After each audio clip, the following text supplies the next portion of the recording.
Sí, empecemos. Vamos a tener a uno de nuestros panelistas que ya viene entrando, pero vamos a ir empezando para no atrasar la agenda de todos. Bueno, pues muchas gracias por estar aquí. Tengo el honor de moderar esta sesión que la hemos titulado Ciudades para la Vida en la Amazonía, que es la respuesta a un poco del trabajo que hemos venido realizando con un grupo de académicos que trabajan en los 8 países de la Amazonía, con la que está muy comprometida el Banco Interamericano de Desarrollo. Trabajamos desde el programa Amazonía Siempre y también con el Foro de Ciudades Amazónicas, que es una iniciativa de los alcaldes de las ciudades amazónicas de los 8 países de la región amazónica también. Entonces, la conversación de hoy es una conversación que trae a colación el trabajo que se ha venido realizando desde la academia, pero también en esta interacción con ciudades, con alcaldes, y cómo las personas que hacen política pública pueden aprovechar lo que se está desarrollando desde la academia, desde la ciencia, de tomar decisiones basadas en evidencia. Entonces, es una conversación que para mí es un orgullo moderar y de la cual me siento muy contenta. Hoy, digamos que una de las cosas que me parece más importante en este contexto de la COP es que las ciudades amazónicas, el 70% de las personas que viven en la Amazonía viven en ciudades. Y tenemos unos desafíos enormes porque además las ciudades están creciendo muy rápido y ya les van a contar acá los que están haciendo trabajo en este sentido. Las ciudades están creciendo más rápido de lo que crecen los promedios de los países, de los 8 países que hacen parte de las ciudades amazónicas. Bienvenido, Sergio, sigue tranquilo. Entonces, la urbanización es un desafío muy grande y es un desafío muy grande en términos de cambio climático también. Como ustedes saben, la Amazonía tiene más del 40% del bosque tropical del mundo y es muy importante para el equilibrio del planeta. Y entonces el desafío es cómo conectamos ese proceso de urbanización, cómo aprovechamos ese capital natural que tenemos en la Amazonía y cómo podemos contribuir a que esas ciudades sean cada vez más sostenibles. Y esa es la conversación que vamos a tener en este panel. Quiero introducir a nuestros panelistas del día de hoy. Empezamos por Marcela. Marcela trabaja en el Centro de Investigación Ambiental de MIT. Marcela Ángel es la directora del programa de investigación. También nos acompaña hoy Juan Felipe Gull, que trabaja en el SINCHI, en Colombia, que es el coordinador socioambiental del SINCHI. Y nos acompaña Sergio Aranguren, que es director técnico de ICLEI. Muchas gracias a los 3 por acompañarnos en esta conversación. Yo, tal vez antes de empezar, quisiera darle la palabra a Juan Felipe, para que Juan Felipe nos cuente un poco de las conclusiones y del trabajo que se ha venido realizando. Y son conclusiones porque hace unos días, en el marco justamente de la COP y de todo el trabajo que se quería realizar para que aprovecháramos mucho este proceso de tener a la COP16 en la región, tuvimos un evento donde pudimos materializar el trabajo entre los académicos y los alcaldes de las ciudades amazónicas, del Foro de Ciudades Amazónicas.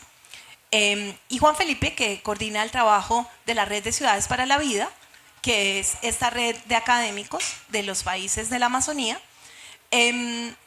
nos encontramos.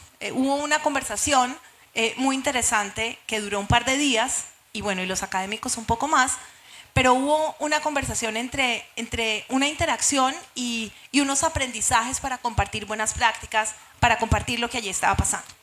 Entonces, Juan Felipe, que ha liderado esta iniciativa, me gustaría que nos contara un poco todo el trabajo que ellos vienen haciendo y también cuáles fueron esas conclusiones que salieron en esa conversación.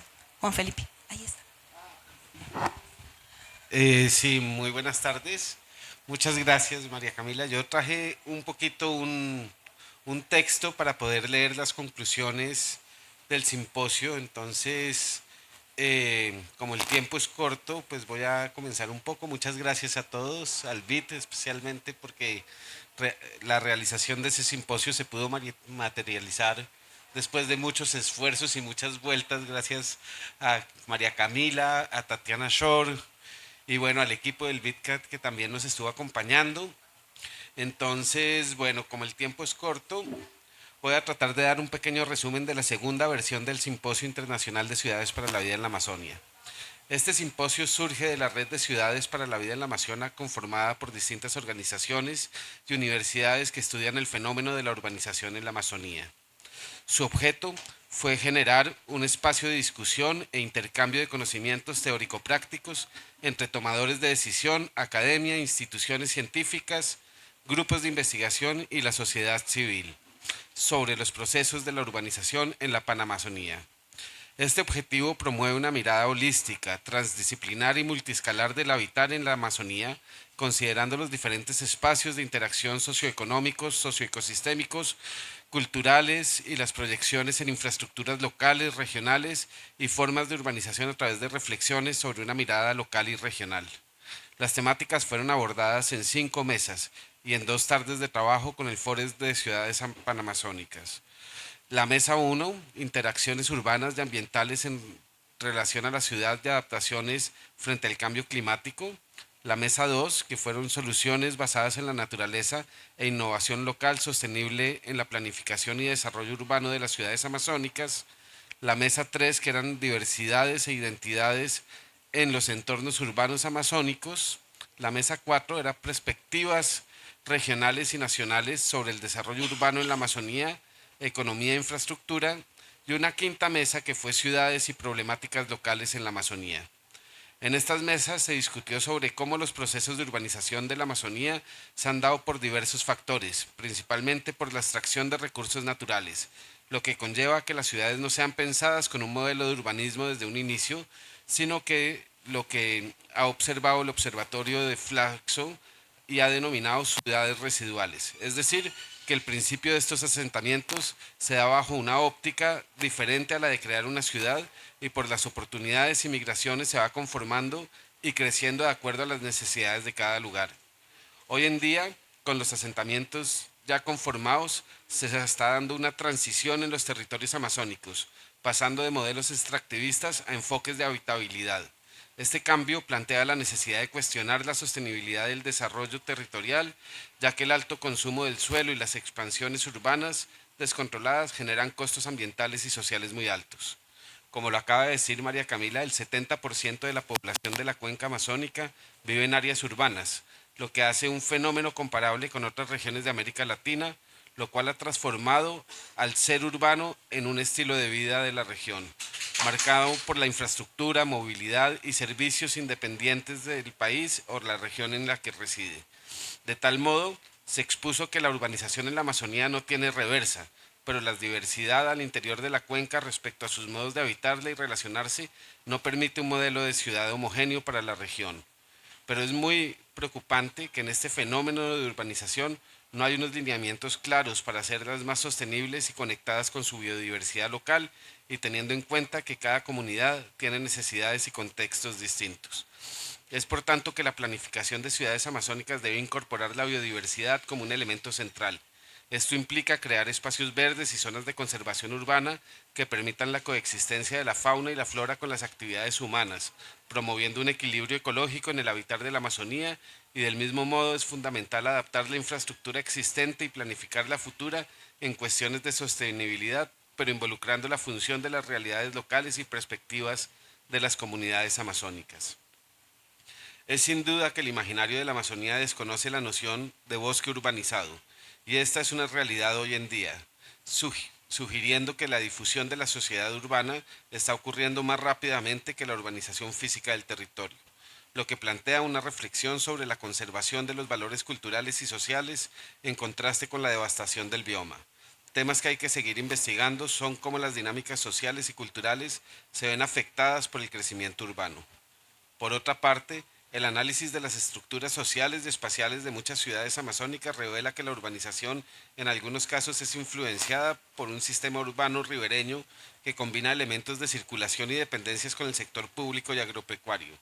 Este contexto permite entender cómo las dinámicas económicas y la heterogeneidad de la región afectan la vida de las comunidades que a menudo utilizan recursos urbanos como herramientas para la subsistencia.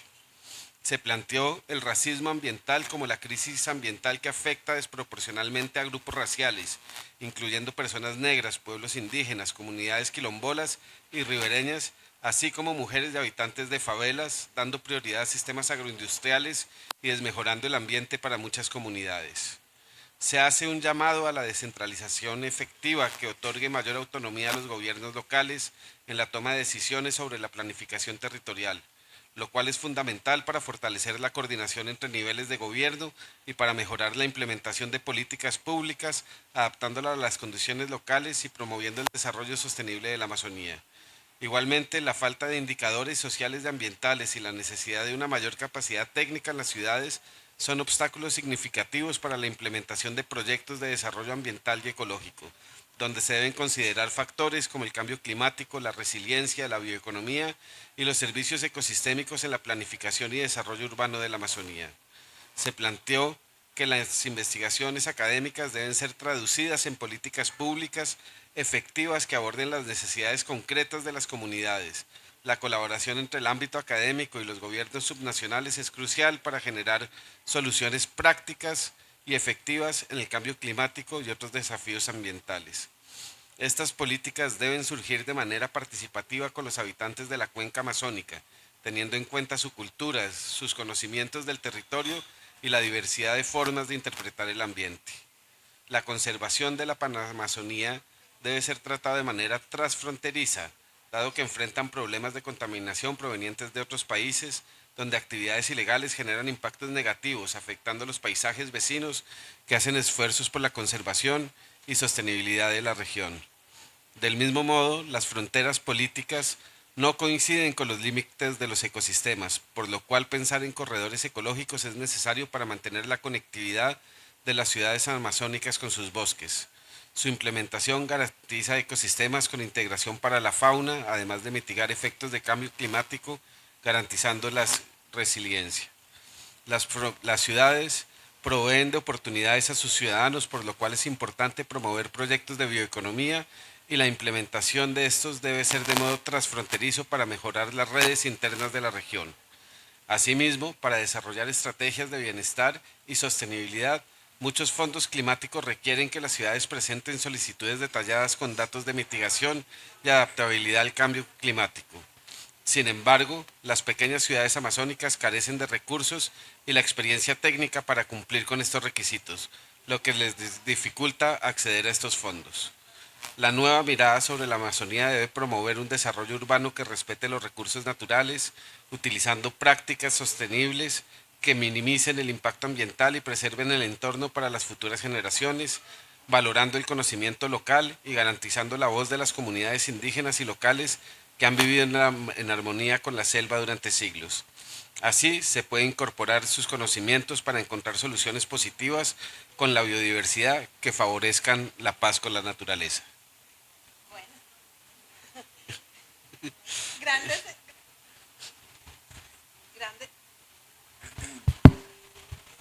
gracias. Grandes desafíos, Juan Felipe. Muchas gracias. Era importante que así fuera leído, pero era muy importante poder transmitirles a ustedes las conclusiones de este simposio. Entiendo que además uno nunca quiere dejar unas palabras que son claves por fuera de eso en esto, y creo que han pasado por muchos desafíos y tal vez eso me lleva a la primera pregunta para ustedes de todo el trabajo en el que ustedes están haciendo con los procesos de urbanización de la Amazonía. Y es justamente desde el trabajo de ustedes, desde el trabajo de la academia, del trabajo que ustedes, por ejemplo, lideran también en MIT, que me gustaría que nos contaran un poco todo el trabajo, por ejemplo, Marcela, lo que ustedes están haciendo en algunas ciudades. ¿Cuáles son esos desafíos y esas tendencias que ustedes ven de los procesos de urbanización de la Amazonía? Y creo que es muy interesante porque todos los que estamos acá tenemos trabajo aplicado y práctico, no solamente académico. Y ustedes han estado trabajando en un proyecto en particular que yo conozco en Leticia y en otras ciudades, pero me parecería importante que nos compartan cuáles son esos desafíos que ustedes ven. Hola María Camila, muchas gracias por la invitación a estar en este panel, al BID y al Sinchi, a Juan Felipe, a la directora Luz Marina, no solo por estar aquí hoy, sino por invitarnos también como aliado a ser parte de la red académica que está pensando ciudades para la vida en la Amazonía. El trabajo del MIT Environmental Solutions Initiative, como tú lo decías, y como directora del programa de soluciones basadas en la naturaleza, en Colombia ha estado enfocado en 3 ciudades que son Quibdó, Leticia y Mocoa. Es decir, 2 de estas son ciudades amazónicas y son ciudades en las que hemos buscado integrar temas de mitigación de riesgo con temas de soluciones basadas en la naturaleza. Y nuestro modelo de trabajo ha buscado combinar, por un lado, una planeación de base comunitaria y participativa, es decir, gran parte del trabajo que hacemos es como un tour de escucha en el territorio y parte también de las observaciones o los 2 puntos que quiero resaltar hoy vienen de estas observaciones en territorio y de discusiones con los diferentes aliados. De hecho, nuestro trabajo en Leticia pues ha sido todo en alianza con el Sinchi porque nosotros buscamos no hacer trabajo solo, sino que sea complementario. Y por otro lado, en algunos casos incluye el desarrollo de nuevas tecnologías, pero enfocadas hacia fortalecer las capacidades de estas ciudades para su planeación ante los retos que nos trae el cambio climático. Entonces, desde este trabajo y nutrido además con las discusiones que tuvimos hace algunas semanas en Leticia, pues sí me gustaría resaltar 2 retos asociados a las ciudades amazónicas. El primero más hacia las ciudades de Piedemonte y el segundo más hacia las ciudades de la Baja Amazonía. Y es que en el Piedemonte lo que hemos identificado es un crecimiento urbano no planificado hacia las áreas de ecosistemas estratégicos. Y esto genera una vulnerabilidad para los asentamientos ante los riesgos climáticos, pero además está exacerbado por una falta de datos para tomar decisiones en tiempo real sobre la adaptación de estos asentamientos. Dentro de los estimados que hemos visto, hay algunos que dicen que el crecimiento urbano no planificado en la Amazonía es del 80%. Adicionalmente, gran parte de este crecimiento se da en las zonas periurbanas y zonas que son muy importantes para la regulación del agua, en las riberas de los ríos, en los bosques riparios. Y si tenemos en cuenta que el 60% de los riesgos climáticos en Latinoamérica están asociados a los fenómenos hidrometeorológicos, pues empezamos a ver cómo también esta ocupación realmente aumenta la vulnerabilidad de las poblaciones que se asientan en estos lugares. Y ahí el caso de Mocoa es muy diciente. Mocoa es una ciudad ubicada en Piedemonte Amazónico. En el 2017 tuvo un deslizamiento que causó más de 300 muertes, afectó el 40% de la ciudad, destruyó completamente algunos de los asentamientos. Y aunque sabemos, incluso por la forma como se dio este deslizamiento, por las condiciones que tiene Mocoa, está en la base de unas montañas muy altas, con unas pendientes muy grandes, donde los deslizamientos en las partes altas son continuos, están sucediendo constantemente, pero que en este caso fueron ocasionados por una lluvia que se concentró en un solo día, que es pues, la lluvia que se ve en meses normalmente en la ciudad. Y desde este deslizamiento, Mocoa no cuenta con los datos suficientes para sus ciudadanos entender cuál es la realidad de deslizamientos a las que están sujetos, qué es lo que está pasando en el día a día en la parte alta de las cuencas que hacen parte de esta ciudad y que ocasionan los grandes deslizamientos o como lo que llaman la avenida fluvio torrencial, que fue la que tuvo esos impactos muy, muy grandes pues, en la ciudad de Mocoa. Y esta falta de datos también lo que genera, por un lado, pues es demoras en los esfuerzos de reconstrucción, falta de confianza en las instituciones que están tomando las decisiones y adelantando esfuerzos para mitigar el riesgo e incluso en algunos casos mala adaptación, porque se está reconstruyendo en las zonas que siguen estando sujetas a los riesgos de cambio climático. Entonces ese es el primer reto que me gustaría compartir. Y el segundo es un poco la otra cara de la moneda, que son las ciudades de la Baja Amazonía, porque en estos casos lo que hemos observado es las zonas inundables que son catalogadas como zonas de alto riesgo, pero que son zonas en las que las poblaciones vienen viviendo por cientos de años y manteniendo unos modos de vida que están adaptados a los cambios del ciclo del agua, o por lo menos a los cambios que veníamos viendo hasta este momento. En estas ciudades lo que sucede es que los instrumentos de planeación que han catalogado estas zonas como alto riesgo están limitando la inversión que pueden hacer las instituciones en estos lugares. Y esta falta de inversión histórica genera unas zonas marginalizadas, unas zonas donde la infraestructura no es suficiente para satisfacer las necesidades básicas insatisfechas y, bueno, como decía, crea altos niveles de marginalización. Entonces, lo que vemos en ambos casos, que creo que es el mensaje que me gustaría resaltar, es que hay una falta de instrumentos y datos dinámicos para medir los fenómenos dinámicos e invisibilizados que suceden en la Amazonía y sobre todo en un contexto en el que estos cambios se están justamente acelerando por el cambio climático y la pérdida de biodiversidad.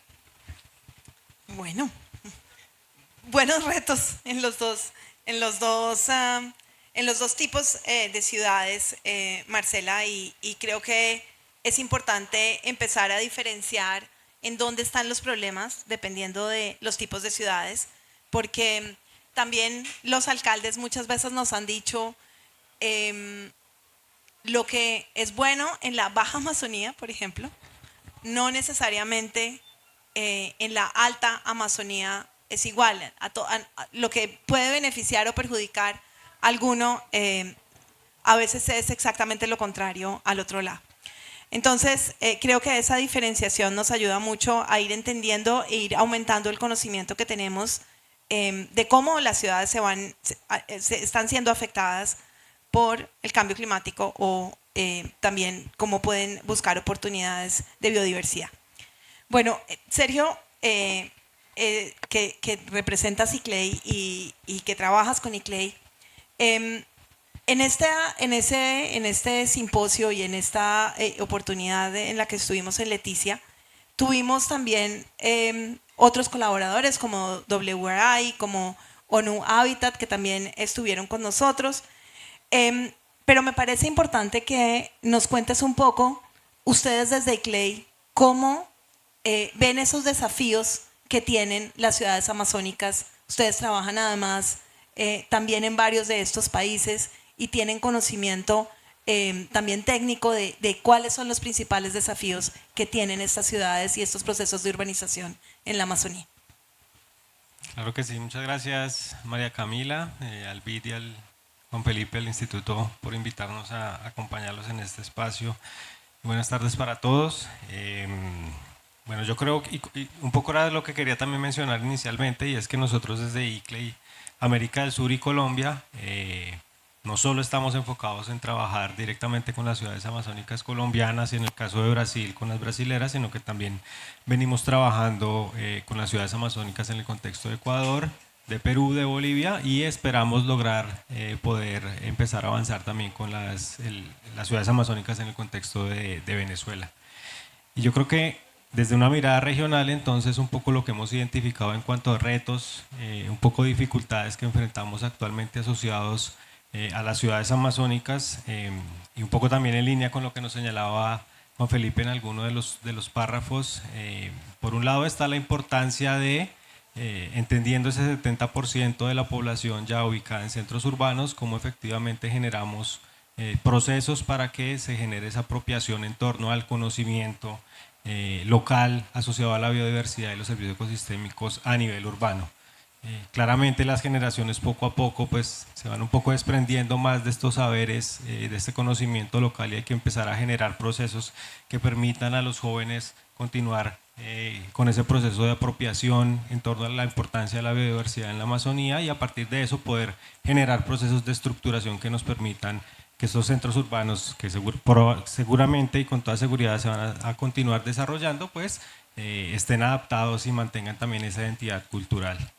En Colombia pues tenemos el privilegio de contar con un instituto como el SINCHI para la Amazonía, pero no necesariamente los otros países tienen, digamos, este privilegio, ¿no?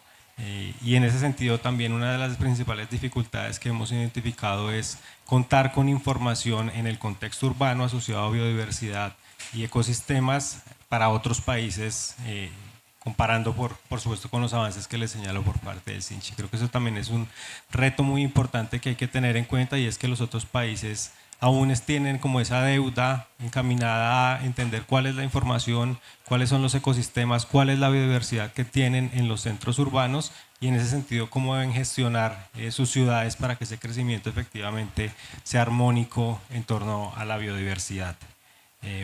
Creo que hay un tema que es bastante interesante y es una pregunta que hace mucho tiempo está abierta, sigue abierta y probablemente continuará abierta un buen tiempo más y es la planificación en la cuenca amazónica, cómo se debe dar.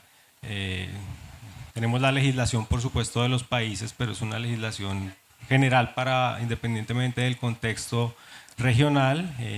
Probablemente debemos pensarnos si a futuro es importante hacer algunos ajustes en estas leyes, en estos documentos, que efectivamente pues, adapten y respondan a para las particularidades que tiene cada uno de nuestros territorios. Y finalmente, desde esa mirada regional nuevamente también, creo que vale la pena ver cómo logramos darle cada vez mucho más fuerza.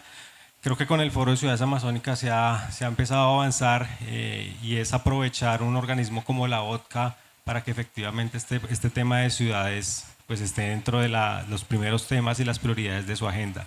Hace un par de años ya logramos tener una primera evaluación regional amazónica liderada por la OTCA, donde una de las principales conclusiones y uno de los drivers que ponen ellos sobre la mesa es el crecimiento urbano que se da en las ciudades amazónicas y las afectaciones que tiene sobre la biodiversidad. Entonces creo que vale la pena no perder de vista eso y ver cómo logramos que a partir de esa problemática que nos plasmaron en esa evaluación le damos fuerza para que idealmente pues, se garanticen mayores recursos desde la OCA para continuar trabajando armoniosamente entre los 8 países que hacen parte de la cuenca. Muchas gracias, Sergio. El tema de la institucionalidad y de cómo podemos apoyar a construir mayores capacidades en las ciudades amazónicas es clave, creo que lo han mencionado todos, pero Juan Felipe, vámonos al lado optimista y esperanzador de qué podemos hacer, de cómo podemos aprovechar ese capital natural que tenemos en la Amazonía. Y un poco desde el trabajo que ustedes hacen, que todos han mencionado con mucha fuerza y la importancia que tienen y el rol que desempeñan ustedes dentro de Colombia y también en el liderazgo con esta red de ciudades para la vida. ¿Cuáles son las oportunidades? ¿Cómo pueden las ciudades de la Amazonía aprovechar las soluciones basadas en naturaleza, la importancia que tienen las comunidades indígenas, las estructuras de gobernanza?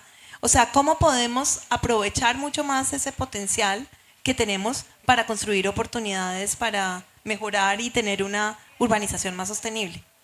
Bueno, María Camila, yo sí creo que hay que comenzar a mirar las ciudades como una oportunidad en la Amazonía. Las ciudades siempre se han visto un poco, pues la selva urbanizada se ha visto como la parte conflictiva, ¿no? Todo el anillo de poblamiento, que es toda la parte de transformación antrópica, donde está toda la ganadería, las vías, la deforestación. Pero los centros urbanos conglomeran muchas personas y la biodiversidad de la Amazonía es una oportunidad para generar nuevos recursos y nuevas innovaciones en la región. Entonces yo creería que a partir de una buena bioeconomía, una sustentabilidad, las ciudades amazónicas se vuelven en una oportunidad muy grande para la sostenibilidad en la región y evitar que la deforestación se incremente y que pueda haber procesos de restauración en la misma, ¿no?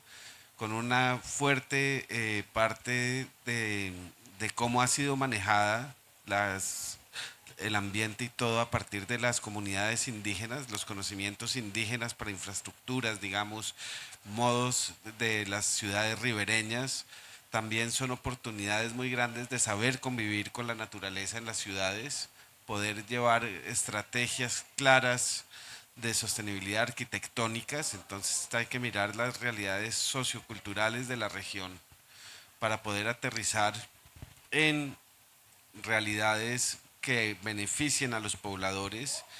Y digamos, nosotros en el programa trabajamos cosas que son muy participativas y tratamos de hacer los mapeos en las ciudades para focalizarnos en puntos específicos de la ciudad, haciendo ejercicios de acupuntura urbana, donde hacemos restauración ecológica y restauración y generamos algún tipo de infraestructuras y dinámicas con la sociedad de manera participativa para saber dónde son los spots de importancia ecológica, dónde se están llevando a cabo los principales daños y dónde debemos actuar rápidamente.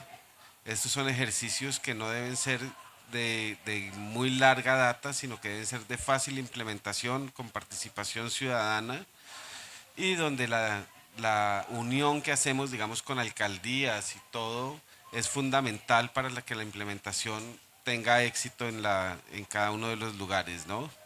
Entonces yo creo que las ciudades, como cambiar la imagen de la ciudad como esa ciudad devastadora en la Amazonía es clave y comenzar a generar esas nuevas dinámicas en las ciudades donde se generen innovación, tecnología, intercambio de la ciencia y una integración de la biodiversidad en las ciudades es clave para la sostenibilidad de la región amazónica. Sí, Juan Felipe, muchas gracias porque la verdad es que todos tenemos que seguir trabajando juntos y jalando en esa dirección de poder construir una agenda común que permita articular mucho mejor los procesos, construir mejor capacidades, fortalecer la gobernanza, como mencionaban ahorita Sergio y esta intervención de Juan Felipe. Yo quisiera hacerte la misma pregunta a ti, Marcela, o sea, ¿dónde está la esperanza? ¿Qué cosas podemos hacer para utilizar soluciones basadas en naturaleza? ¿Cómo podemos potenciar mucho más lo que hoy tienen las ciudades amazónicas para revertir esos procesos que has mencionado de 80% sin planeación? Bueno, de todas las cosas que hablaste la primera vez. Gracias. También quiero resaltar como dos temas que vimos en el simposio y que por un lado vienen de la innovación desde lo local.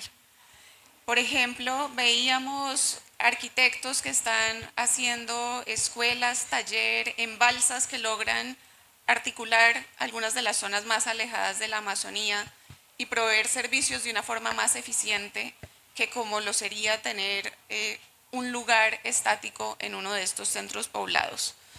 O también veíamos, por ejemplo, casas con infraestructura descentralizada de energías renovables, tratamiento de aguas, adaptadas para las inundaciones, y unas casas que se plantearon como laboratorios, donde se está midiendo el confort térmico, donde se está midiendo la humedad, y una serie de factores que permiten entender la calidad de vida en estos proyectos.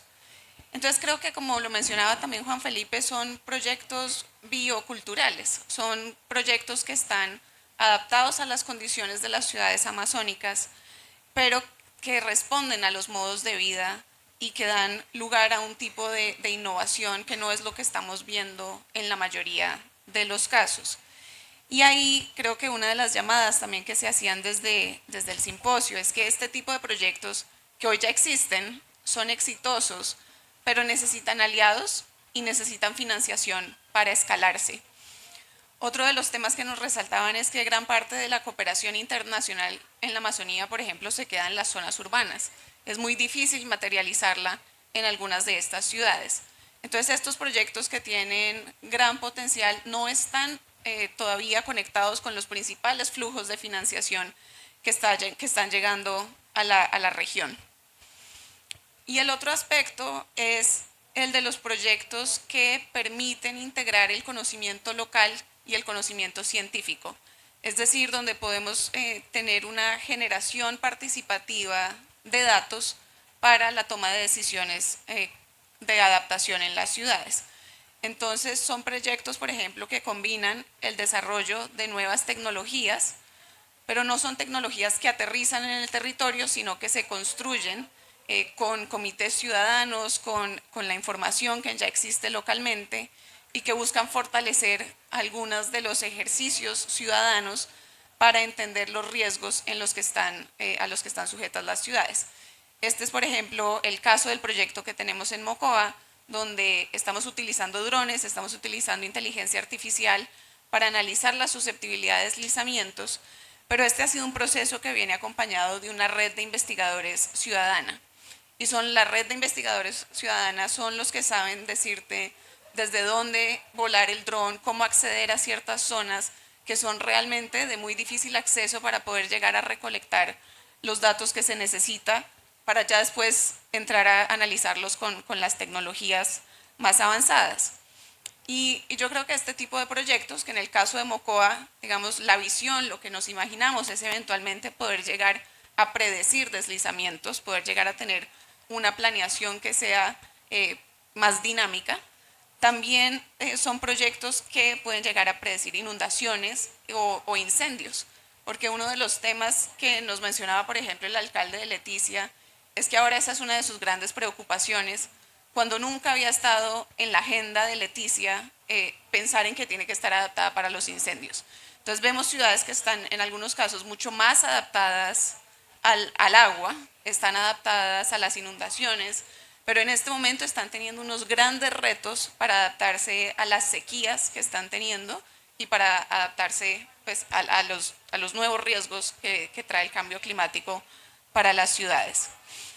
Y con eso creo que el llamado también es a seguir profundizando justamente las relaciones entre academia y gobiernos, porque las ciudades amazónicas tienen una escala en la que los pilotos de investigación se pueden probar muy rápidamente y se pueden escalar para tener un impacto muy directo sobre la ciudad. Digamos, es muy distinto cuando se hacen este tipo de proyectos en ciudades como Bogotá, Medellín, Cali, pero un proyecto piloto en una ciudad como Leticia puede tener un impacto muy inmediato, empezar a generar transformaciones de algunas de estas infraestructuras que tienen hoy las ciudades. Y creo que en ese sentido el trabajo de la red pues es muy importante porque crea este tipo de instancias y crea un lugar donde por un lado los académicos, los investigadores estábamos escuchando cuáles son el tipo de preguntas que tienen hoy los tomadores de decisiones y nos vamos con una agenda para ver cómo podemos empezar a crear esta información. Y yo creo que también de parte de los gobiernos se fueron con ideas inspiradoras de cómo se puede empezar a crear un cambio y un modelo de desarrollo diferente al que tienen las ciudades hasta hoy. Muchas gracias, Marcela. Sí, creo que hay elementos fundamentales de poder pilotear pequeñas iniciativas y de apoyar el trabajo, que es uno de las agendas que estamos apoyando desde el banco en el caso del Foro de Ciudades Amazónicas. Tal vez me gustaría terminar, Sergio, con una última pregunta contigo y tal vez ver si podemos recibir dos preguntas del público. Y es la misma pregunta, o sea, ¿cuáles son las oportunidades? ¿En dónde están? ¿Dónde podemos enfocar la esperanza? ¿Cómo podemos trabajar en soluciones basadas en naturaleza? ¿Cómo nos podemos adaptar más rápidamente a los desafíos del cambio climático? Sí, nosotros, para ponerles un ejemplo, hemos venido trabajando los últimos 2 años en la ciudad de Belén, en Brasil, con un proyecto que es Ciudades Basadas en la Naturaleza, que adopta, digamos, un enfoque de adaptación para abordar las temáticas de biodiversidad y de cambio climático de manera articulada. Y para eso lo que hicimos con la ciudad de Belén, a partir de una metodología que trabajamos también con otras ciudades acá en Colombia, ninguna amazónica desafortunadamente, fue por un lado identificar y analizar los servicios ecosistémicos a las contribuciones de la naturaleza en la ciudad de Belén, entendiéndola además no solo como el centro urbano, sino también entendiendo el contexto rural también de la ciudad. Con base en eso, también hicimos un análisis de riesgo vulnerabilidad climática para la ciudad desde un enfoque ecosistémico, es decir, esos riesgos, esas vulnerabilidades como inundación, sequía, movimientos de remoción en masa, qué efectos y afectaciones podrían tener sobre la biodiversidad, sobre los ecosistemas, sobre la seguridad alimentaria. Y a partir de ello, lo que hemos venido trabajando es, junto con los diferentes actores, un ejercicio de priorización y co-creación de soluciones basadas en la naturaleza, que acorde por supuesto con las capacidades técnicas, las capacidades financieras, la voluntad política por supuesto de la municipalidad, pueda empezar un ejercicio de implementación y de pilotaje para, articulado con una serie de recomendaciones de inclusión de los resultados de estos análisis en los ejercicios de planificación y ordenamiento del territorio, puedan empezar a dinamizarse ya pilotos de implementación de soluciones con las problemáticas que hemos identificado por un lado, y por otro lado también para mantener esos servicios y esas contribuciones que también se priorizaron en el análisis. Súper, clave de todos esos elementos para el trabajo con las ciudades en la Amazonía.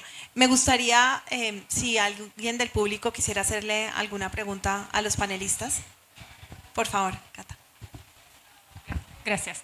Me quedé pensando en lo de mala adaptación. Si tenés algún ejemplo de medidas que hayan tomado para que no ocurran mala adaptación en las ciudades amazónicas.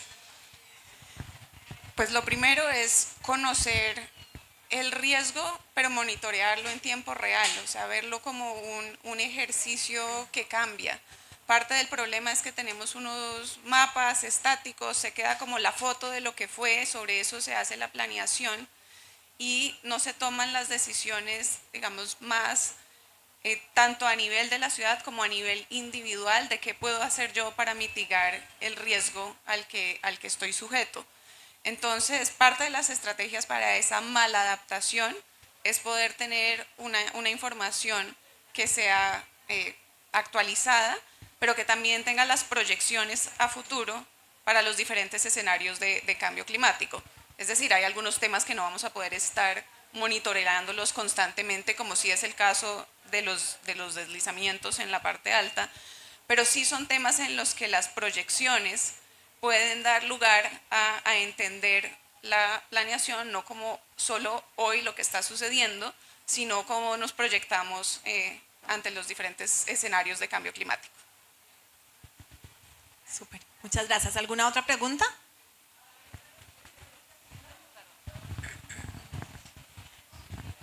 ¿En qué va la discusión en términos de lo que pasa con el cambio climático y las sequías y la desconexión de las ciudades amazónicas de los cuerpos de agua?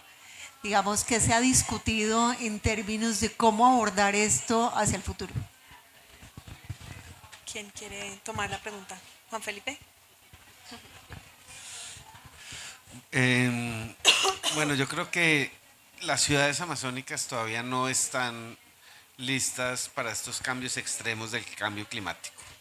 Por dicho, nadie estaba esperando que tuviéramos ahorita una sequía como más grande de las últimas que han habido en 122 años y que además el planteamiento que hay para la sostenibilidad en infraestructura de la región y conectividad sean los ríos, ¿no?